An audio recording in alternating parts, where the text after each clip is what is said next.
जिन्होंने प्रभु श्री राम के मंदिर में भी घोटाला किया। मान्यवर, राम मंदिर की जमीन का चंदा खाने वाले लोग हैं सर ये लोग। अरे चंदा चोरों बैठ, आप बाबा साहब डॉक्टर भीमराव अंबेडकर जी के द्वारा लिखे गए संविधान की हत्या कर रहे हैं।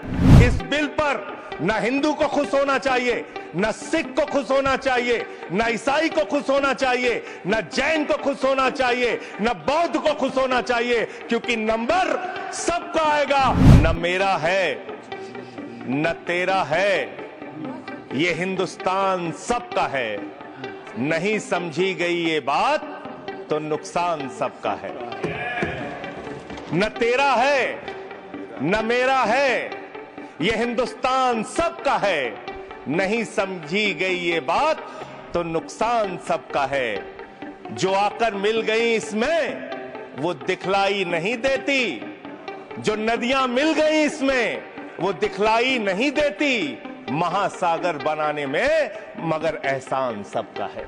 महासागर बनाने में मगर एहसान सबका है।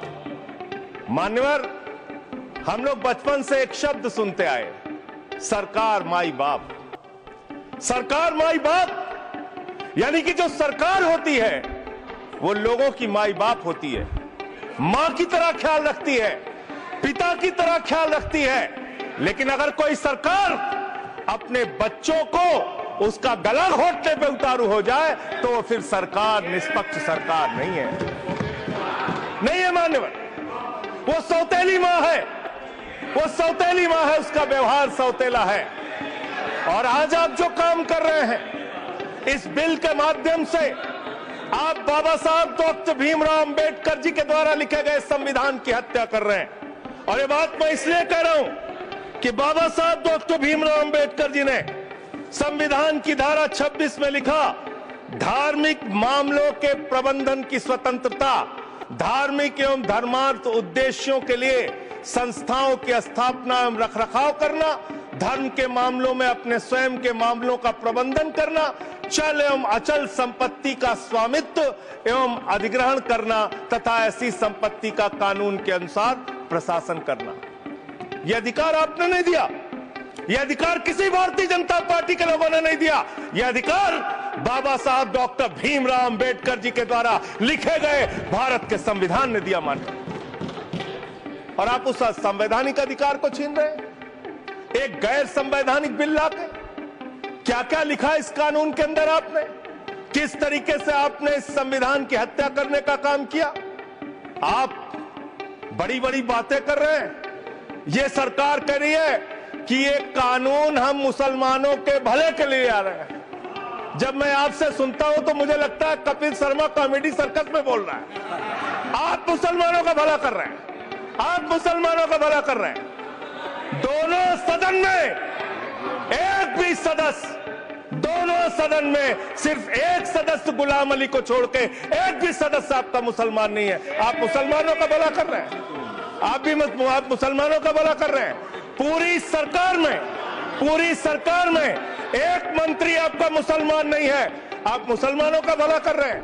दो नेता अपने घरों में आपने बैठा दिया, मुख्तार अब्बास नकवी, शहनवाज हुसैन, दोनों की राजनीति आपने खत्म कर दी। आप मुसलमानों का भला कर रहे हैं, आप मुसलमानों का भला कर रहे हैं, आप मुसलमानों का भला कर रहे हैं।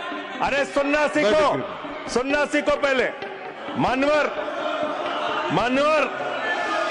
मैं इनके इस कानून में क्या क्या लिखा हुआ है, क्या क्या कहा है इन्होंने। बैठ जाए कृपया, गुलाम अली जी बैठ जाए।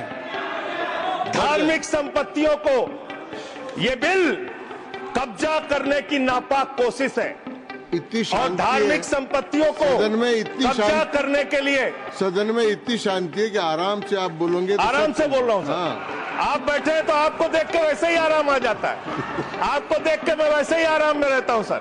आप जब है आपका संरक्षण है तो आराम से ही बोल रहा हूँ। बोलिए। मान्यवर, धार्मिक संपत्तियों को कब्जा करने की एक कोशिश है।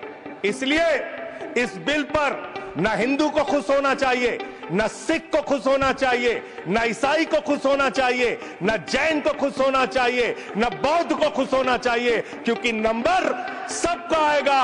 और आज वक्फ की संपत्तियां कब्जा करके आप अपने दोस्तों को देंगे, कल गुरुद्वारे की संपत्तियां कब्जा करके आप अपने दोस्तों को देंगे, फिर चर्चों की संपत्तियां कब्जा करके आप अपने दोस्तों को देंगे, फिर बौद्धों की संपत्तियां कब्जा करके आप अपने दोस्तों को देंगे, फिर जैनों की संपत्तियां कब्जा करके आप अपने दोस्तों को देंगे, फिर मंदिरों की जमीनें कब्जा करके आप अपने दोस्तों को देंगे।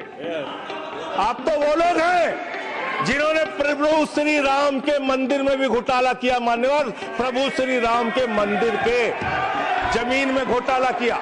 मैं कागज दूंगा सर, मैं कागज दूंगा। कर दिया मैंने। ये लोग राम मंदिर में घोटाला करने वाले लोग हैं, राम मंदिर की जमीन का चंदा खाने वाले लोग हैं सर। ये लोग 2 करोड़ की जमीन 5 मिनट में 18 करोड़ में बेची सर इन लोगों ने। 16.5 करोड़ का घोटाला किया, 18.5 करोड़ में जमीन बेची। ये राम मंदिर में घोटाला करने वाले लोग हैं सर। मान्यवर, अरे प्रभु श्री राम के नाम का पैसा खाते हो तुम लोग। अरे बैठ जाओ, राम मंदिर का पैसा खाते हो। अरे राम मंदिर में घोटाला करते हो, बैठो। अरे राम मंदिर का चंदा खाते हो। अरे चंदा चोरो बैठो, चंदा चोरो बैठो, चंदा चोरो बैठो। देश दुनिया की ताज़ा तरीन खबरों से रूबरू होने के लिए सब्सक्राइब कीजिए आपका अपना चैनल NDTV भारत।